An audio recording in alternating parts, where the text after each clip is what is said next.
Valdības partijas neatbalsta ģimenes ar bērniem un balso pret nodokļu atvieglojumiem. Valdības partijas neatbalsta arī telefonu krāpnieku bargāku apkarošanu. Iedzīvotājiem jāļauj rīkoties ar otrā pensiju līmeņa uzkrājumiem jau tagad. No nevalstiskajām partijām līdz naratīviem par gaidāmo vēlēšanu nozagšanu. Diemžēl Latvija jau kādu laiku ir kļuvusi par valsti, kur mirstība stabili pārsniedz dzimstību. Latvija pirmajā vietā frakcija iesniedz grozījumus iedzīvotāju ienākumu nodoklī, lai turpmāk vecākus, kuru ģimenēs aug 2 bērni, vienu no vecākiem atbrīvot no ienākuma nodokļa maksāšanas. Kā jūs domājat, kā balsoja koalīcija? Protams, ka vai nu pret vai atturējās. Šoreiz pret bija 8, atturējās tieši 42 deputāti, un šis te likumprojekts nekur netika aizvirzīts. Lūk, ko par šo likumprojektu sacīja deputāts Ričards Šlesers. Cienījamās Saeimas priekšsēdētāji, kolēģi, deputāti.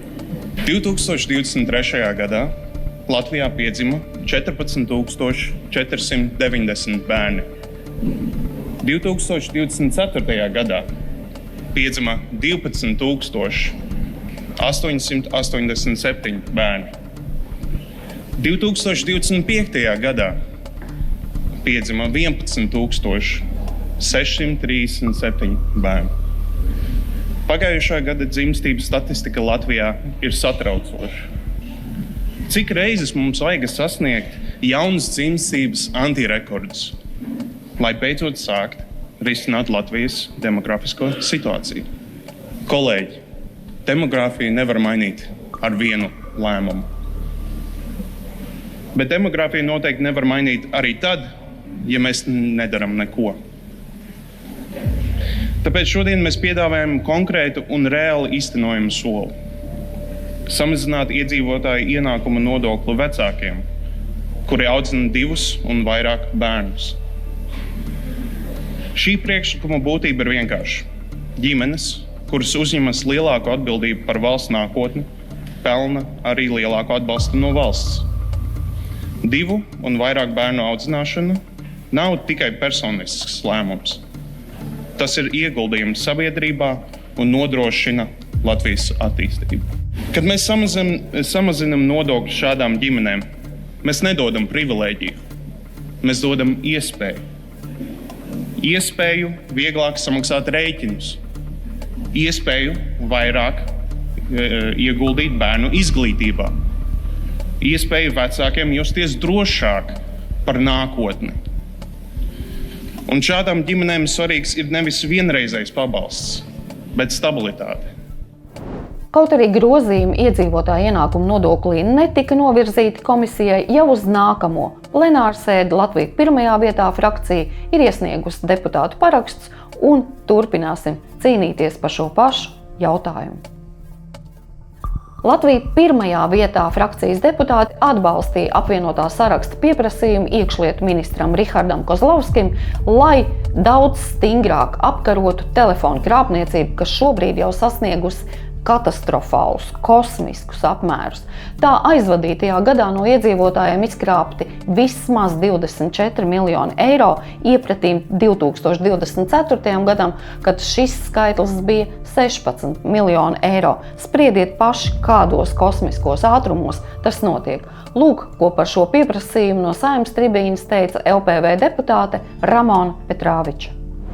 Telefonu krāpniecība ir kļuvusi par šodienas lielāko postu. Cilvēki zaudē savus uzkrājumus, veselību, pat mājvietas, un krāpnieki izmanto arvien agresīvākas metodes. Ne tikai izliekas par policijas darbiniekiem, bankas darbiniekiem, tie ir arī dažādi sabiedrisko pakalpojumu sniedzēji, kā Latvenergo. Tas vienkārši nav prātam aptverams, kas notiek. Un ne tikai seniori iekrīt šajās lamatās, bet tie arī ir jauni cilvēki. Un šeit ir tiešām nepieciešama tūlītēja rīcība.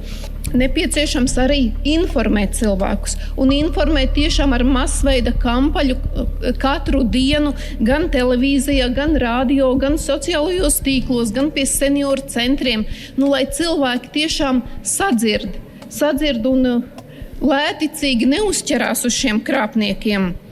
Un neapšaubām, ka ir jāstiprina arī kibernoziegumu pārvalde.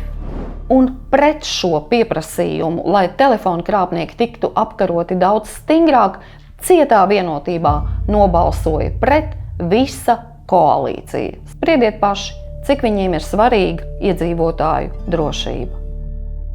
Jau kādu laiku sociālo tīklu vidē cirkulē informācija par to, ka beidzot arī Latvijā, tāpat kā Igaunijā un Lietuvā, iedzīvotājiem varētu atļaut rīkoties ar otro pensiju līmeni ar tā uzkrājumiem.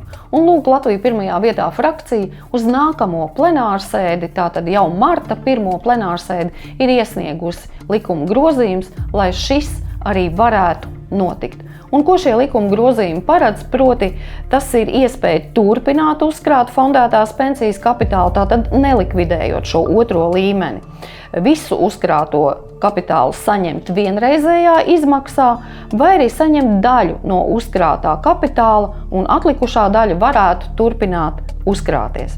Šis ir Latvija pirmajā vietā priekšlikums laikā, kad ļoti daudziem iedzīvotājiem ir problēmas ne tikai samaksāt rēķinus par bargo ziemu, bet arī vienkārši izdzīvot. Un to mūsu ziemeļu un igauņu kaimiņi jau ir paveikuši. Ar ko Latvija ir savādāka? Un vēlreiz turpinot tēmu par ārpolitikas debatēm, kurās ārlietu ministre Braže atļāvās nepārprotam pateikt, ka Latvijā ir valstiskās partijas, tādējādi ļaujot nojaust, ka ir nevalstiskās. Mūsu frakcija uzdeva Bražai jautājumus, lai viņi paskaidro, kas tad ar to ir domāts. Un atbilde bija īsa, bet tur nepārprotami bija pateikts, ka ikviena kritika valdībai vai valdošajiem var tikt klasificēta kā kritika, sakot par neizdevušos valsti.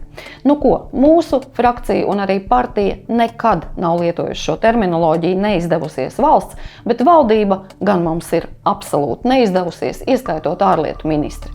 Un ar to vēl nepietiek, jo Zanda Kalniņa-Lukaševica, kur pārstāv jauno vienotību Saeimas prezidijā, Jāņa Dombura raidījumā atļāvās kārtējo reizi minēt, ka vēlēšanas rudenī varētu tikt ietekmētas, tā teikt, nozagtas. Tad ir tikai viens jautājums. No kurienes šāda informācija? No drošības dienestiem vai arī no baumām? Tad runājiet līdz galam un atklāti. Februārs ir galā un arī februāra beidzamās ziņas no Saeimas ir galā. Piesakojiet mūsu LPV TV YouTube kanālam, komentējiet, uzdodiet jautājumus un tiksimies ar jums jau martā. Ar jums kopā būšais Līga Krapāne. Man pieredze ar latviešu filmu veidotājiem ir tāda, ka viņi ir viena no labākajiem cilvēkiem, ar kuriem man ir bijusi iespēja sadarboties globāli. Diemžēl pasaule to neredz.